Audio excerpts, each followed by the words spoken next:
Good morning.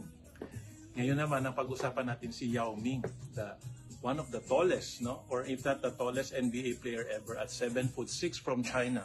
Si Yao Ming, dinevelop talaga ng China na baby pa lang, pinaplano na maging NBA player siya. Bakit? Kasi yung tatay niya, professional basketball player sa China, playing for the national team. Yung nanay niya, professional basketball player rin, playing for China also. Pareho silang 6-footer at pareho silang national team player ng basketball sa China. So, baby pa lang, pinaplano na, pinag-asawa yung nanay at tatay niya para ang magiging anak matangkad din at naging 7-footer siya.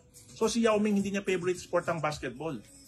Kailangan lang niya talagang maglaro kasi ganun ang mission or obligasyon ng magulang niya para sa China. At yun din ang mission na binigay sa kanya, maglaro ng basketball para sa inang bayan. So, he played in China, but he was so good. He was drafted by the NBA, no? And he is one of the richest players ever in the NBA because he represented China even while was playing for the Houston Rockets. So, yung kanina ang kwento ko, hindi niya linya. Ito, hindi niya linya niya kasi yun yung binigay na obligasyon at responsibility sa kanya.